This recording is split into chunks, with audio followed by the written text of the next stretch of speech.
Hello, SMAT 5020. Um, I would like to just give you an introduction to positive behavior intervention support. There are three tiers, TIERS, tiers to this. It's tier one, you have proactive planning. At tier two, you have uh, interventions for people who misbehave sometimes. And then at tier three, you have hopefully not punishment, but you have consequences in place for students who are repeat offenders. And the whole idea of it, positive intervention, positive behavior intervention support, is that you identify the problems before they happen. Before you walk into class, try to anticipate all the things that could go wrong or all the ways in which you might make a mistake. Because we do create a lot of our own problems in the classroom. And troubleshoot ways to deal with them in a positive way. It is our knee-jerk reaction to be negative. It is our knee-jerk reaction to punish. It is our knee-jerk reaction to blame the students when things go wrong. If something is going wrong in the classroom, we don't automatically say, well, what did I do? How can I make this better? And that's what we have to do. You can't blame the kids for not knowing what they don't know. I mean, that's it. We assume that they know better, but they don't always. And you don't know what teachers they've had in the past and what that teacher did in the classroom as opposed to the faculty room. So positive behavior intervention support is very popular all over the country, well, world. We've had a delegation of people from Holland that have come to William Patterson over several years just to observe the ways in which we here in New Jersey implement positive behavior intervention support because we do it so well. But very important. So I'm not going to take you through a PowerPoint. I can, but I'm not going to take you through the PowerPoint of the theoretical foundations of this program, but you do need to be aware of several principles. Number one, that all maladaptive behavior is preventable. All of it. If you know what's going to happen, you can plan for it. That most behaviors can be reinforced if you find the right reinforcement. Because you got to remember, suspension, detention, expulsion, none of those really work. They don't. And the best thing to do is to be honest about that. And think in the 21st century, instead of punishing, maybe we should reward those who do want to learn. And the rewards need to be things that students want. Not what you want, but what they would want in the classroom. And it doesn't have to cost anything either. It doesn't.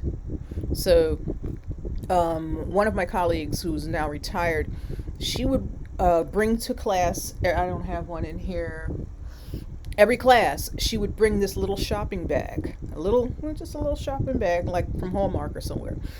And as students thought of ideas, they would just write it on a little slip of paper and put it in her shopping bag, her little shopping bag.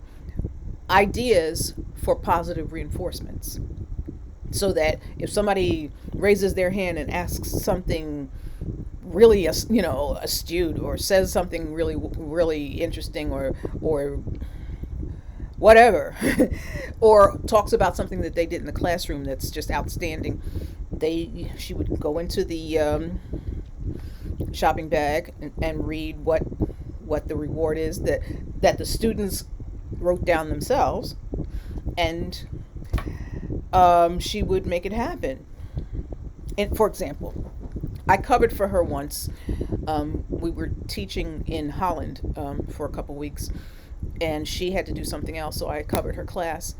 And she handed me this shopping bag. She said, "It's full. They've already filled it with positive reinforcements that they want. So somebody did something or said something, and I thought it was amazing because that happens every class. Somebody always says something that's just knocks it right off the park, out the park. And so I reached in and I opened it up and I read it, and it said, "We want to hear you sing," because they know I am an amateur singer. And so I said, "Oh, okay." And they said, "And you have to do it because this is what we want." So I sang a song. Usually, the things that people put in the little shopping bag are harmless. Like, for example, would you please take one item off the next test, or would you end class 10 minutes early, or would you um, take 10 points off our next assessment, or could you give us an extra week to complete our next whatever project? Just, harmless. That's what they usually were. They weren't things that you had to buy from the store or stickers or anything like that. And what she would do is ask students at, every class, if you come up with another positive reinforcer that you want, put it in the shopping bag. And they did. Little slips of paper, and they would just fold them up and put them in. And so that's how she would reward the class. Students who are repeatedly disruptive, and there's really, when you think hard about it, there's only like one or two that get everybody going. If you can identify those students, find what they want and give it to them. Find what they want. And a lot of times, what they just want attention.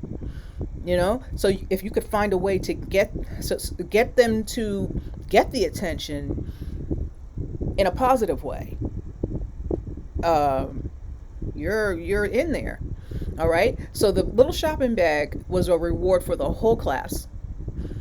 The tier 1 PBIS interventions were things that would apply to students who continuously misbehave. For example, the student who's disruptive and talks all the time, maybe they need something to do. Because if they're just sitting listening to you, they're just sitting and not listening to you. Maybe they've had enough listening to you, they want to talk to somebody else. You can handle that in lots of ways. You can, if you notice that a couple of students are just talking and constantly talking, maybe you should make a turn and talk.